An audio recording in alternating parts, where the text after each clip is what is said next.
বাবা ভাঙার যে সমস্ত ভবিষ্যৎবাণী আছে, এই ভবিষ্যৎবাণীগুলো বিশ্বাস করা ইমানদারের জন্য আসলে কতটুকু সঠিক হবে। কোনো ব্যক্তি ভবিষ্যৎ সম্পর্কে কোনো জ্ঞান রাখে না। ভবিষ্যতের জ্ঞান শুধুমাত্র কেবলমাত্র আল্লাহ সুবহানাহু ওয়া তাআলাই রাখেন। আল্লাহ রাব্বুল আলামিন ছাড়া কেউ ভবিষ্যতের কোনো জ্ঞান দিতে পারে না।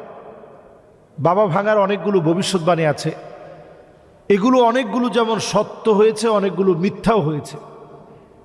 এই পৃথিবীতে কি ঘটবে, উনি একজন অন্ধ মানুষ, অনেক কিছু তিনি বলেছেন। কার্যত অনেক কিছুই পৃথিবীতে আমরা দেখেছি, অনেকগুলো মিলে নাই। তো এইরকম কোনো ভবিষ্যৎবাণী বিশ্বাস করা, এটা ঈমান ধ্বংসের নামান্তর।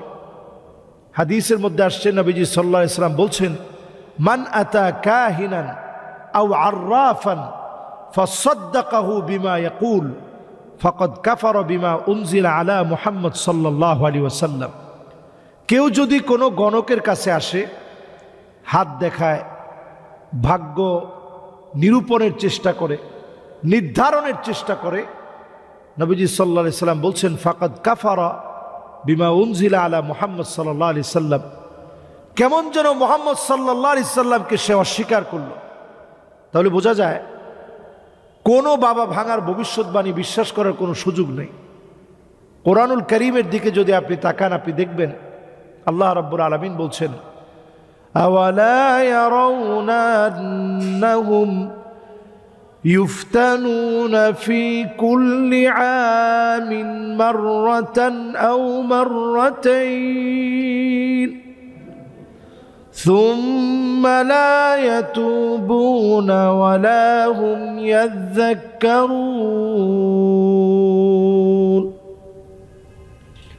প্রত্যেকটা বছরে আল্লাহ রাব্বুল আলামিন একবার অথবা দুইবার আমাদেরকে পরীক্ষা নেন, বড় বড় বিপদ দিয়ে পরীক্ষা নেন। 2026 আল্লাহ তাআলা হয়তো অনেক পরীক্ষা নেবেন। এল নিনো পৃথিবীর দিকে এগিয়ে আসতে পারে, একদিকে খরা লেগে যাবে, অন্যদিকে প্রচুর বৃষ্টিপাত হবে। এই জাতীয় কথাগুলো শুধু বাবা ভাঙা বলে নাই, কোরআন হাদিস থেকে আপনি পড়লে এই বিষয়গুলো পাবেন যে আল্লাহ তাআলা এরকম বিপদ দিয়ে পরীক্ষা নেবেন, বালা মুসিবত দিয়ে পরীক্ষা নেবেন, বৃষ্টি দিয়ে পরীক্ষা নেবেন। সুম্মা লা ইয়াতুবুনা ওয়ালা হুম ইয়াযাক্কারুন। এরপরে যদি আপনি গুনাহ থেকে বাঁচার জন্য তওবা করেন, ফিরে আসেন, আল্লাহকে স্মরণ করেন, তবেই আল্লাহ তাআলা গুনাহ খাতাগুলোকে উঠিয়ে নেবেন। কাজে আমাদের প্রত্যেকের জন্য দায়িত্ব হচ্ছে এই সময়টাতে